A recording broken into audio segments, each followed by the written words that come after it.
नमस्कार, A24 news में आपका स्वागत है। मैं हूं रूबी सिंह। सबसे पहले नजर डालते हैं आज की हेडलाइंस पर। अलवर जिले के बड़ौदा थाना क्षेत्र में दिल्ली मुंबई एक्सप्रेसवे पर एक बार फिर सड़क हादसा हो गया है। मंगलवार को तड़के तेज रफ्तार और अचानक आए वाहन को बचाने के प्रयास में दुर्घटना हुई, जिसमें 4 से 5 लोग घायल हो गए हैं। घायलों में अलका, प्रमोद और अमित सहित अन्य लोग शामिल हैं। सभी को प्राथमिक उपचार के बाद से अलवर जिला अस्पताल रेफर किया गया। पुलिस मामले की जांच कर रही है और हादसे के कारणों का पड़ताल जारी है। अलवर में बेस्ट फैकल्टी के साथ सर्वश्रेष्ठ बोर्ड परीक्षा परिणाम देने वाली संस्थाओं में शामिल आदित्य एजुकेशन ग्रुप में प्रवेश प्रारंभ हो चुके हैं।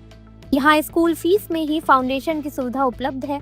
कक्षा 9वीं एवं 10वीं के लिए प्री फाउंडेशन तथा 11वीं एवं 12वीं के लिए विज्ञान, वाणिज्य एवं कला वर्ग, हिंदी एवं अंग्रेजी माध्यम में एडमिशन लिए जा रहे हैं। इस वर्ष संस्था के मेधावी विद्यार्थी प्राची राठौड़, अंकित कुमार, गार्गी सैनी, कमल प्रजापत, बलराज वर्मा, गौरी और वैशाली ने बोर्ड परीक्षा में 97% अंक प्राप्त कर संस्था का गौरव बढ़ाया। संस्था द्वारा प्रत्येक मेधावी विद्यार्थी को 21,000 का चेक प्रदान किया गया तथा 300 से अधिक प्रतिभावान विद्यार्थियों को सम्मानित किया गया। साथ ही विशेष सुविधा के रूप में नर्सरी से 8वीं तक बुक, नोटबुक, बैग, डायरी और आई कार्ड निःशुल्क, जबकि 9वीं से 12वीं तक बैग, ड्रेस, जैकेट और आई कार्ड निःशुल्क दिए जाते हैं। संस्था की शाखाएं Aditya public senior secondary school, Lajpat Nagar, Ambedkar circle के पास, Delhi academy senior secondary school 45, Subhash Nagar NEB Agrasen circle के पास तथा आदित्य किड्स एकेडमी तिजारा फाटक पुल के पास अलवर में संचालित है। अधिक जानकारी के लिए संपर्क करें 9829107651 पर तथा 9116919576 पर। राजस्थान में 27 अप्रैल से गो सम्मान अभियान शुरू होने जा रहा है। इसका उद्देश्य गो संरक्षण और सख्त कानून की मांग को लेकर जन आंदोलन खड़ा करना है। प्रदेश की सभी तहसीलों में ज्ञापन सौंपे जाएंगे जो प्रधानमंत्री और राज्यपाल के नाम होंगे। आयोजकों के अनुसार गो तस्करी और अवैध वध के खिलाफ जनता में आक्रोश है। ये अभियान सर्व समाज का बताया जा रहा है, जिसमें बड़ी संख्या में लोगों के शामिल होने की संभावना है। जिस अभी जो ये कार्यक्रम होने जा रहा है, कब से होने जा रहा है, क्या इसका पूरा उद्देश्य है, क्या आवश्यकता है इस कार्यक्रम को? गो सम्मान आह्वान अभियान नाम का एक अभियान है जो श्री धाम वृंदावन में लगभग 300 सभी पंथों के जो संत थे उन्होंने बैठ कर के विचार किया कि हमारे देश में जो भारतीय नस्ल की गौमाता है, गोवंश है, जो सनातन संस्कृति का मूल है, उसकी हत्या आज भी हो रही है और उसके लिए संपूर्ण देश में कोई एक ऐसा कानून नहीं है जो सारे देश के 36 प्रांतों में समान रूप से लागू हो। कुछ प्रांतों में गो हत्या बंद है, कुछ प्रांतों में गो हत्या सरेआम सड़क पर हो रही है। तो इस सब के लिए कोई एक कानून बने, उसके लिए गो सम्मान आह्वान अभियान नाम का एक अभियान जो चलाया जा रहा है। अभियान का कोई भी एक व्यक्ति नेता नहीं है, कोई एक संस्था नहीं है इसको चलाने वाली। ये समग्र जो संत महात्मा है और सब गोपालक हैं, गो पूजक हैं, तो सभी सनातन धर्म के अवलंबी इसको चला रहे हैं।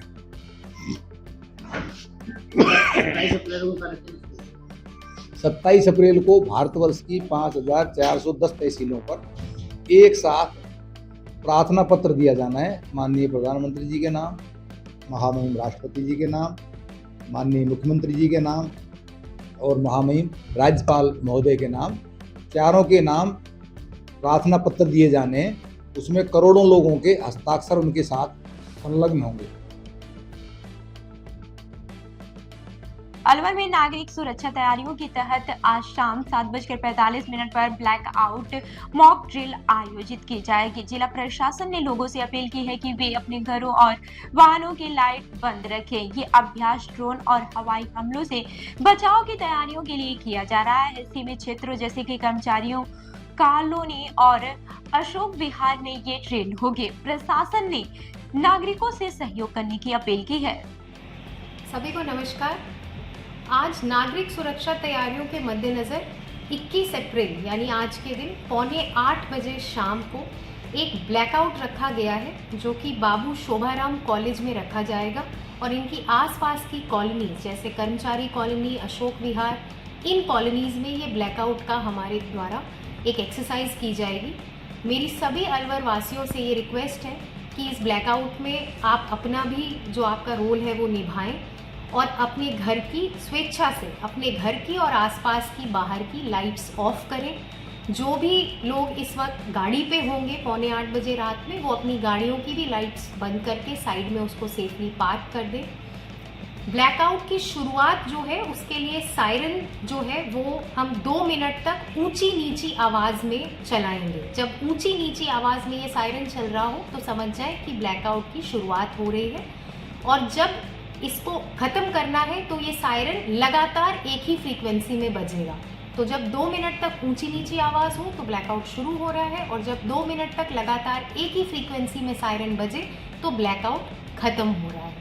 इस पूरी काम में मैं आशा करती हूँ कि अलवर के सभी नागरिक इसको एक सफल ब्लैकआउट बनाएंगे और हवाई किसी भी अटैक से बचने के लिए ये जो मॉक ड्रिल प्रिपरेशन है इसको सफल बनाएंगे। Thank you. भिवाड़ी के चौपाने की औद्योगिक क्षेत्र में स्थित बीकेटी कंपनी मजदूरों ने वेतन बढ़ोतरी और अन्य मांगों को लेकर हड़ताल शुरू कर दी है। बड़ी संख्या में श्रमिक कंपनी गेट पर प्रदर्शन कर रहे हैं। इससे औद्योगिक क्षेत्र में तनाव का माहौल बन गया है। पहले से ही भिवाड़ी में मजदूर आंदोलन तेज है और कंपनियों में इसी तरह की मांगें उठ रही हैं।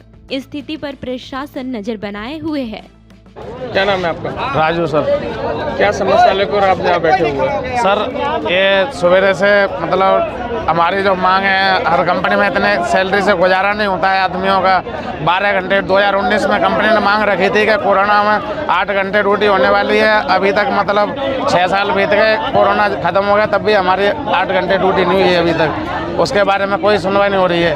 12 घंटे का 8 घंटे का हम लोगों का 700 रुपया बढ़ा हुआ है। 700 रुपये ऑटो वाले किराए, मकान मालिक, बिजली का बिल सब बढ़ गया। अब उससे क्या होने वाला है? हमारी कुछ भी ज़रूरतें पूरी नहीं हो पा रही हैं। कितनी सैलरी है भैया आपकी? सैलरी हमारी अभी 22 से 23 हज़ार रुपये है। मांग कितनी है? 28,000 रुपये होनी चाहिए और 8 घंटे की ड्यूटी होनी चाहिए हम लोगों की। ना बहुत सुविधा है, ऑटो से आते हो चाहे कोई से भी हो। हाँ, नाम हमारा पुष्पराज पटेल है। हाँ, क्या मांग कर रहे हो आप? हम यही कहेंगे कि हमारे 8 घंटे की सैलरी हो, 8 घंटे की ड्यूटी हो, प्लस हमारी सैलरी 28,000 हो। अगर ओवर टाइम चले हमारी तो ओवर टाइम हमारा डबल मिले हमें। अभी ओवर टाइम कितना मिल रहा है? अभी ओवर टाइम हमें जो है कम मिलता है। जो हमारी सैलरी मिल रही है 8 घंटे 12 घंटे का, उसमें भी उसी हिसाब से दे रहे हैं। तो हमें जो डबल चाहिए 4 घंटा जो हमारा फालतू चले, बाकी हमें 8 घंटा ड्यूटी चाहिए। 8 घंटे का 28,000 होनी चाहिए। अभी किस तरह की बातचीत चल रही है HR विभाग में? अभी हमारी आपस में अभी कोई बातचीत ही ना हुई। थोड़ी सी बातचीत यहाँ बोले कि हम आपको देंगे, लेकिन ऐसा कुछ नहीं हुआ यहाँ बातचीत। वो इसी तरह का आश्वासन दिया? हाँ, वो बढ़ाने के लिए तो इस चीज़ का कोई आश्वासन नहीं मिला हमें। यहाँ आके यही बोले कि आप अंदर आओ तब बात होएगी, अन्यथा कोई बात नहीं। हम लोगों का मानना यह है कि यहाँ सामने बोले। हम लोगों का मानना है कि यहाँ आके जो बोले हम उन लोगों को वो बात में रखी जाए। कुछ दिया है क्या? लिखित दिया गया है। क्या मांगे लिखी, उसमें उसकी फोटो है क्या? हाँ, फोटो लड़कों के पास में पड़े हुए हैं। दीपक मिश्रा। क्या मांगे हैं आपकी? 8 घंटे ड्यूटी होनी चाहिए, 28,000 सैलरी होनी चाहिए। अभी कितनी? अभी 24,300। मूलभूत सुविधाओं को लेकर भी कुछ बात कर रहे थे कंपनी में, किस तरह की सुविधा नहीं मिलती है? सुविधा नहीं मिलती है सर, कोई सुविधा नहीं मिलती। चाय के पैसे ले रहे हैं, चाय पैसे खाने पेट भर के नहीं दे रहे हैं। 45 में 6 रोटी चावल, वो भी 30 के चावल दे रहे हैं। ठीक है। अलवर जिला अस्पताल में चोरी की घटनाएं लगातार बढ़ रही हैं। ताजा मामला मंगलवार का है, जहां दवा लेने आए बुजुर्ग आजाद खान का मोबाइल चोरी हो गया। वो अपनी पत्नी के इलाज के लिए अस्पताल में मौजूद थे। भीड़ का फायदा उठाकर चोर ने वारदात को अंजाम दिया। पीड़ित ने थाने में शिकायत दर्ज कराई है। अस्पताल परिसर में पहले भी ऐसी घटनाएं हो चुकी हैं, जिससे मरीजों में डर और नाराजगी है। नाम क्या आपका? आजाद। कहाँ के निवासी हो? मिर्चौनी के। अच्छा, क्या बात हुई है? सब यहाँ फोन चोरी हो है, सब जेब में से। कैसे चोरी हो गए? पता नहीं है, सब कैसे हो गया। कहाँ पे आए थे आप? हाँ जी, कहाँ पे आए थे आप?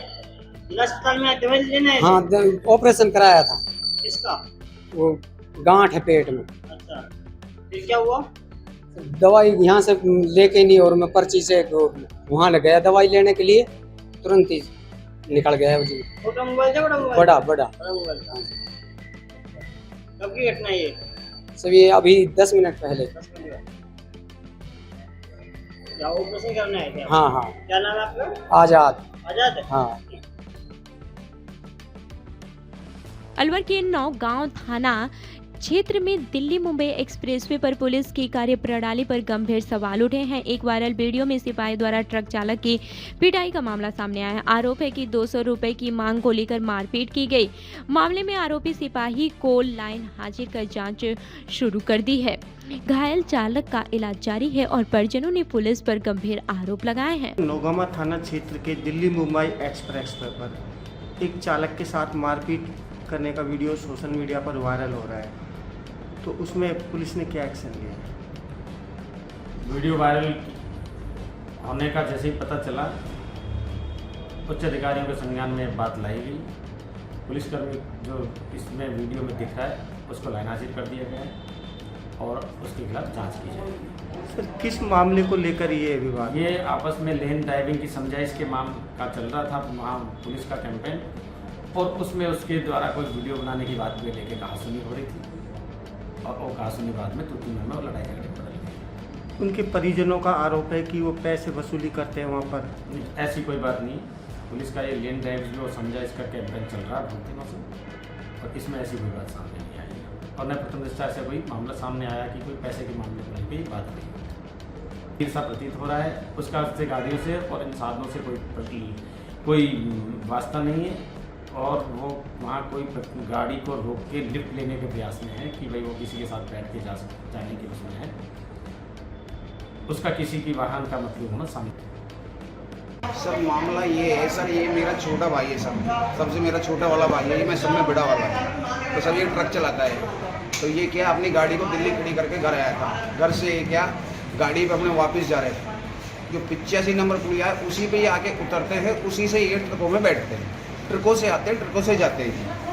तो सर क्या है 85 नंबर पुलिया पे हमारे जो नौगांव थाना है, नौगांव थाने की पुलिस है, वो 85 नंबर पुलिया पे ऊपर चढ़ के वो अवैध वसूली करते हैं सर, अवैध वसूली करते हैं। सब हमारे लोकल वाले कोई पूछते हैं तो सब हमारे से कहते वो अरे सीकरी थाना है, लेकिन हम मानते हैं भाई सीकरी थाना में पड़ता है ये, लेकिन वो दूर है, हम इसलिए आ जाते हैं, नज़दीक है हमारा थाना।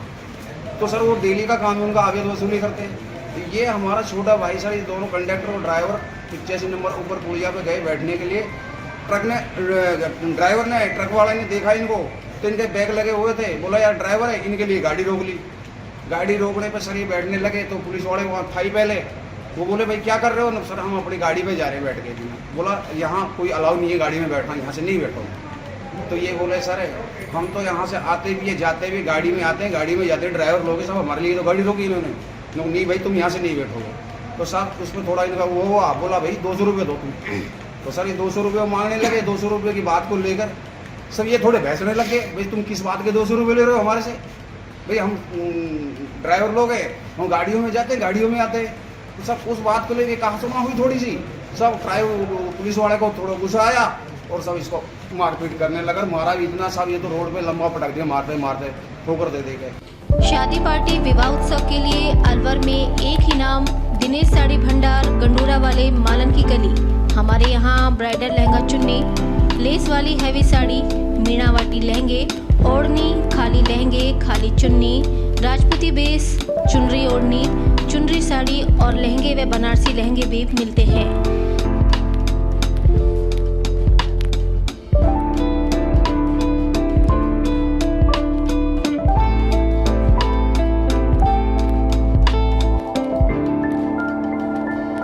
हमारे यहाँ दुल्हन के लहंगे 4000 से शुरू, नॉर्मल साड़ी 150 से शुरू, खाली लहंगे 800 से शुरू और खाली चुन्नी 400 से शुरू। तो चले आइए हमारी दुकान पर, दिनेश साड़ी भंडार, गंडूरा वाले व राहुल साड़ी भंडार, मालन की गली, अलवर। संपर्क करें 9414283252 और 7033334775। एलन अलवर का जलवा देखने को मिला, जहां जेईई मेन 2026 अप्रैल सेशन के नतीजों में खनिका सैनी ने 99.89 परसेंटाइल हासिल कर सिटी टॉपर बनने का गौरव पाया। अनुष्का अग्रवाल ने 99.85 परसेंटाइल और फिजिक्स में 100 परसेंटाइल स्कोर किया है। दिव्या गुप्ता, नकुल सोनी, प्रिंस सजीता सहित कई छात्रों ने शानदार प्रदर्शन किया। एलन के छात्रों ने राष्ट्रीय स्तर पर भी टॉप रैंक हासिल कर संस्थान का नाम रोशन किया। और कितनी आपकी अभी तक इसमें जेईई में परसेंटाइल आई है और कैसे स्टडी का आपका टाइमिंग रही? मेरा नाम अनुष्का अग्रवाल है और मेरी ओवरऑल परसेंटाइल 99.85 आई है और फिज़िक्स में 100 परसेंटाइल आई है। और पढ़ाई की स्ट्रैटेजी मेरी बस इतनी थी, सुबह क्लास में जाके पढ़ती थी और फिर शाम को जब तक कोचिंग खुली रहती थी कोचिंग में ही पढ़ती थी, जिससे बिल्कुल भी डिस्ट्रैक्शंस ना हो। आपके सेंटर का किस तरह से रिजल्ट रहा और क्या स्पेशल आपने चीज़ें करी? कितने स्टूडेंट आते हैं अभी, क्या आगे की पूरी एडवांस की? सेंटर का रिजल्ट मतलब मैं कहूँगी सेंटर क्लास बहुत अच्छा रहा, क्योंकि अभी हमारा ये पहला रिजल्ट है। नई शुरुआत, नए रिजल्ट, और वो भी इतने अच्छे तरीके से हमने करके दिखाया है कि फर्स्ट रिजल्ट में हमने अलवर टॉपर दिया है। आगे हमारी ये भावना है कि हम और इससे अच्छे कहीं रिजल्ट प्रोड्यूस करें और आने वाले जो 11th के बच्चे हैं हम उनको इस कदर तैयार करें कि जैसे कोटा है वैसे अलवर भी आए, कि अलवर भी इतने अच्छे रिजल्ट प्रोड्यूस कर सकता है और अलवर की एक अलग पहचान बने। अभी अगर मैं बताऊं जितने बच्चे हमारे यहाँ पर थे उसमें से अराउंड 100 स्टूडेंट्स ऐसे हैं जो एडवांस के लिए एलिजिबल हैं। वो एडवांस का पेपर देंगे, जैसा कि एनटीए ने कट ऑफ रिलीज़ किया उसके अकॉर्डिंग अगर हमने रिजल्ट को जितना कंपाइल किया उसमें 100 के आसपास ऐसा बच्चा है जो एडवांस का पेपर देने के लिए एलिजिबल होगा। क्या नाम है? मेरा नाम सर सौरभ कटारिया। और आपकी कितनी अभी रैंक आई है, क्या स्थिति है? मेरा नाम खनिका सैनी है। अभी जेईई मेंस सेशन 2 में जो ओवरऑल दोनों सेशंस का रिजल्ट मिला के आया उसमें मेरी बेस्ट परसेंटाइल 99.89 है। कैसे आपने अचीव किया ये टारगेट और क्या उम्मीद थी कि आपको इतना आएगा या और बेटर होने की कुछ थी? क्या स्टडी का क्या शेड्यूल रहा? देखो, उम्मीद तो यही थी कि परसेंटाइल तो अच्छी आएगी और उम्मीद तो ये भी थी कि थोड़ी और बेटर हो सकती है। वो तो सबका ही रहता है कि थोड़ा और बेटर तो होना ही चाहिए था, बट जितनी आई है उससे तो सेटिस्फाई हूँ, क्योंकि अभी ये जो है ये फाइनल रिजल्ट नहीं है, फाइनल तो जेईई एडवांस है। तो जेईई एडवांस को क्रैक, ये तो सिर्फ एक गेट था उसके लिए। ये भी अच्छी परसेंटाइल से हमने क्रैक कर लिया है तो फिर इससे हमारे एक टाइप से कॉन्फिडेंस बूस्ट होता है। तो कितने मार्क्स, कितने घंटे पढ़ते थे? स्टडी का टाइमिंग तो देखो ऐसा रहता था कि पूरे टाइम स्टडी ही रहती थी। बेसिकली सुबह उठना, फिर कोचिंग, फिर यहाँ हम कुछ सेंटर पे रुक के ही पढ़ते थे क्योंकि घर पे हमको ऐसा लगता था कि हमारी स्टडी हो नहीं पाती थी। तो मैं तो यहाँ पे सेंटर पे रुक के ही पढ़ती थी। मेरे को अगर बीच में स्टडी करते करते कुछ चीज़ ऐसा लगा कि ये तो दिमाग से एकदम गायब हो गई, वो चीज़ मैं दोबारा टीचर्स के पास जाके यहाँ पे पूछ लेती थी। फिर घर जाके खाना खा के 12 o'clock तक स्टडी। युवाओं में, स्टूडेंट में ऑनलाइन या ऑफलाइन इस तरह का कॉन्सेप्ट ईयर के लिए कौन सा बेटर ऑप्शन है?